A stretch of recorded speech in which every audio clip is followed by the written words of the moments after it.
अस्सलामुअलैकुम वरहमतुल्लाहि वबरकातुहू।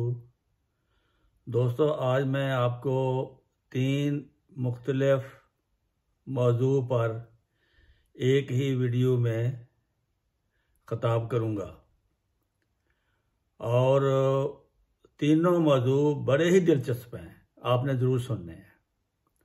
पहला है पंडोरा बॉक्स। पंडोरा बॉक्स आपने सुना होगा।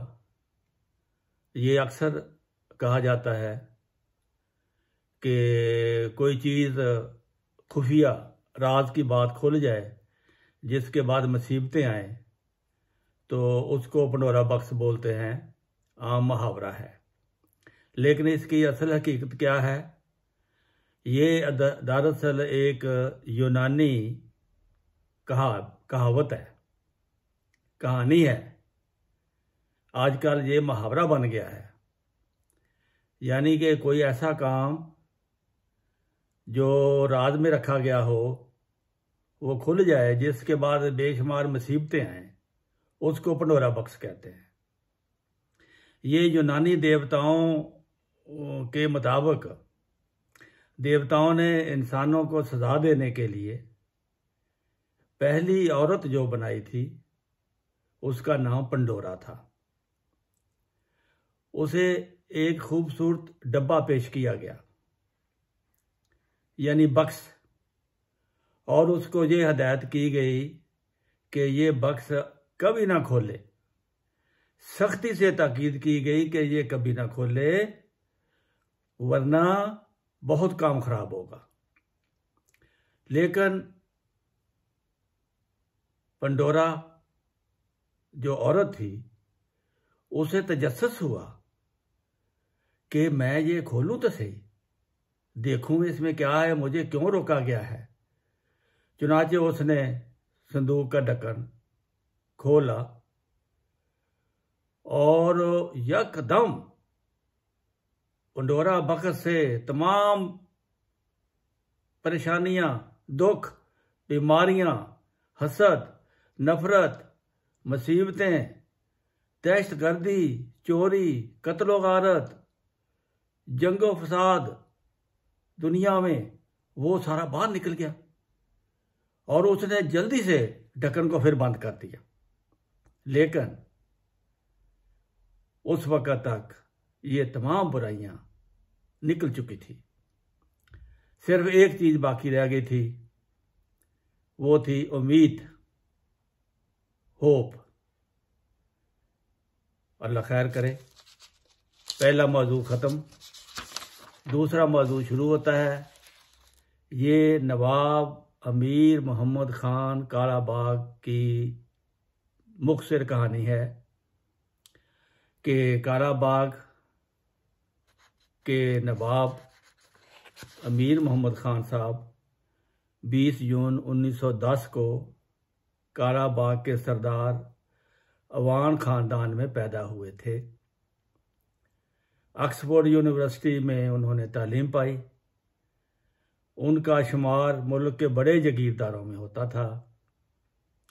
उन्होंने ज़री पैदावार बढ़ाने के सिलसिले में काश्तकारी के जदीद तरीके ऑक्सफोर्ड यूनिवर्सिटी की तालीम से फ़ायदा उठाते हुए वो जदीद तरीके बताए और उस पर अमल कराया। और नवाब ऑफ कालाबाग काफ़ी खूबियों के मालिक थे, लेकिन जागीरदाराना रौनत के मालिक भी थे। उनका एडमिनिस्ट्रेशन, क्योंकि वो अयूब के ज़माने में गवर्नर थे सूबा पंजाब के, उनका एडमिनिस्ट्रेशन में इतना कमाल था और रियासत का नज़्म व नस्क देखकर मलका बरतानिया भी मानती थी कि उन्होंने एक दफ़ा कहा कि नवाब अमीर मोहम्मद ख़ान की एडमिनिस्ट्रेशन का ये आलम है कि जंगल के शेर भी उनको मानते हैं। लेकिन अब शहर के बासी इस एडमिनिस्ट्रेशन से बागी हो चुके हैं। उनके जीते जी किसी ने उनके घर से जनाजा उठते नहीं देखा था। जब तक नवाब अमीर मोहम्मद खां जिंदा रहे हैं उनके घर से किसी ने जनाजा उठता नहीं देखा था, क्योंकि नवाब साहब ने यह तासर दे रखा था कि मौत आते आते उनके घर की राह भूल जाती है। नवाब साहब की वालदा का इंतकाल हुआ। कालाबाग के शहरी नवाब से ताज़ीद करने गए, मगर किसी ने इज़हार अफसोस की जरूरत नहीं की। ये तो थे कालाबाग के सरदार।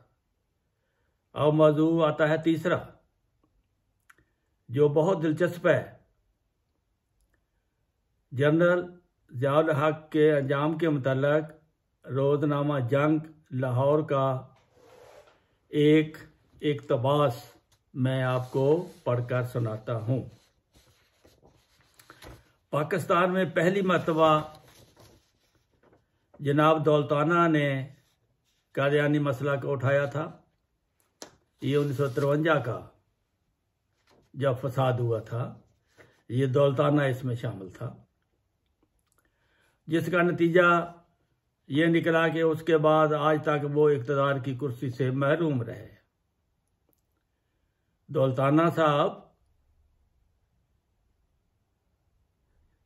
मगरबी पाकिस्तान के गवर्नर जनरल थे, लेकिन 1953 में अपने इक़्तिदार को सहारा देने के लिए उन्होंने एंटी अहमदिया एजिटेशन शुरू करवाई थी, जिसका नतीजा ये निकला कि वो आज तक इक़्तिदार की कुर्सी से महरूम रहे।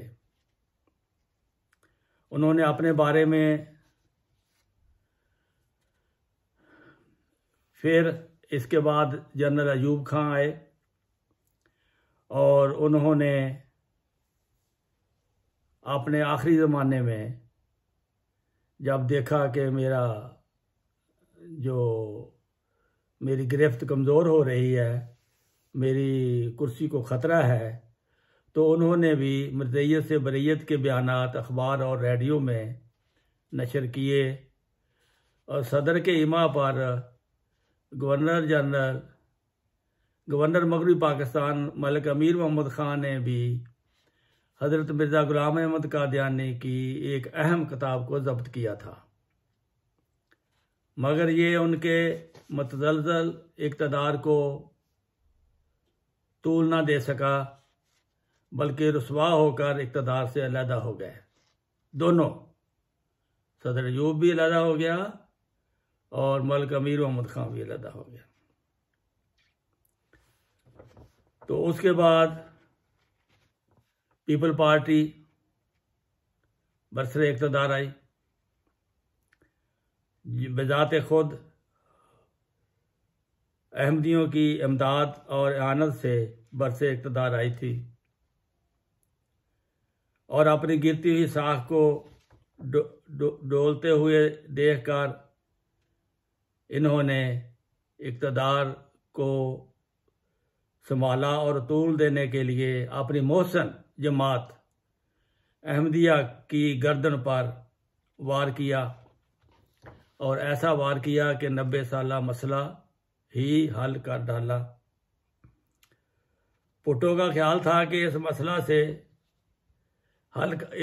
के हल के बाद वो ताहियात वज़ीर आज़म बन जाएंगे, लेकिन उनका ये ख्याल शर्मिंदा ताबीर ना हो सका। अब जनरल ज़ियाउल हक ने अहमदियत से बरीयत का ऐलान वाशगाफ और अल्फाज में भी किया और मर्ज़ियों को कलीदी असामियों से अलहदा करने का अहद किया, लेकिन माजी को सामने रखते हुए फिर उनका हशर जो हुआ वो आप सबको मालूम है कि उसके टुकड़े टुकड़े हो गए, वो खाना ख़राब हो गया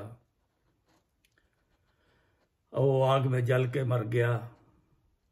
तो अखबार लिखता है कि दिल कांप उठता है, क्योंकि माजी में ये साबित हो चुका है कि उन्होंने भी कादियानी मसला को, जिन्होंने भी कादियानी मसला को उठाया या छेड़ा, वो इक़्तिदार से ही हाथ धो बैठे।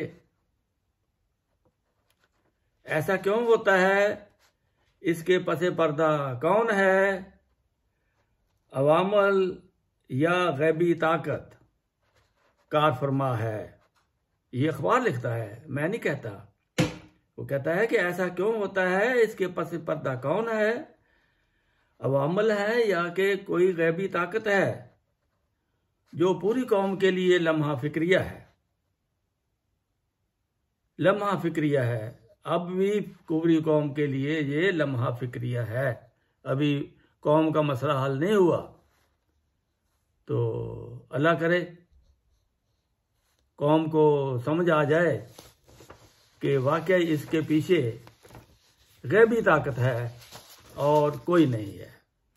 अस्सलामु अलैकुम व रहमतुल्लाहि व बरकातहू।